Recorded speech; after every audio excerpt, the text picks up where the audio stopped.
Assalamu alaikum, dear student. Hope you are well. I am also well by the grace of Almighty Allah. Today I would like to discuss about a new paragraph, a book I have recently read.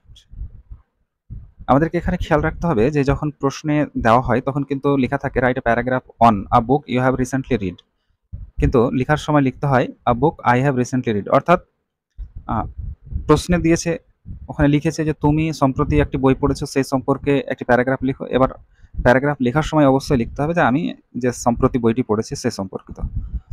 তো কথা না বাড়িয়ে শুরু করছি এবারে, চলো। A book I have recently read, অর্থাৎ একটি বই যা সম্প্রতি আমি পড়েছি, অর্থাৎ সম্প্রতি মানে সদ্য পঠিত একটি বই। As a genuine lover book lover sorry as a genuine book lover, একজন প্রকৃত বই প্রেমী হিসাবে reading books is my passion, বই পড়া হচ্ছে আমার নেশা। Whenever I get spare time I read story books, যখনই আমি অবসর সময় পাই আমি গল্পের বই পড়ি, নভেলস এক্সেট্রা, অর্থাৎ উপন্যাস পড়ি প্রভৃতি, অর্থাৎ আরও অনেক বই পড়ি। I have recently read a book named Pather Panchali, সদ্য আমি পথের পাঁচালী নামে একটি বই পড়েছি। It is written by a famous Bengali writer Bibhutibhushan Bandyopadhyay, এটি একজন বিখ্যাত বাঙালি রাইটার বিভূতিভূষণ বন্দ্যোপাধ্যায়ের দ্বারা লেখা, অর্থাৎ বিভূতিভূষণ বন্দ্যোপাধ্যায় লিখেছেন। The novel is about a little village boy named Apu, এই উপন্যাসটি হচ্ছে একজন গ্রাম্য বালক অপু সম্বন্ধীয়। It is a touching account of the boy's growing up from childhood to adolescence, এটা হচ্ছে একজন বালকের বাল্যকাল থেকে কৈশোর পর্যন্ত বেড়ে ওঠার মর্মস্পর্শীয় ঘটনা। The main characters of the book are Apu, Durga, Harihar and Sarbajaya, এই বইটির প্রধান চরিত্র হচ্ছে অপু, দুর্গা, হরিহর এবং Sarbajaya. Harihar and Sarbajaya a rustic couple spend their days in measurable distress, Harihar এবং সর্বজয়া এরা হচ্ছেন গ্রাম্য দম্পতি, এরা খুব দুর্বিষহের সঙ্গে তাদের জীবন অতিবাহিত করে। But they dreamed of a rosy future, কিন্তু তারা উজ্জ্বল ভবিষ্যতের স্বপ্ন দেখে, অর্থাৎ তারা এমন স্বপ্ন দেখে যেন তাদের ভবিষ্যৎ যেন উজ্জ্বল হয়। Apu and Durga are their children, Apu এবং দুর্গা তাদেরই সন্তান। Durga died a premature death, দুর্গার অকালে মৃত্যু হয়। It was a great shock to the family, এটা কিন্তু তার পরিবারের কাছে একটা চরম আঘাত।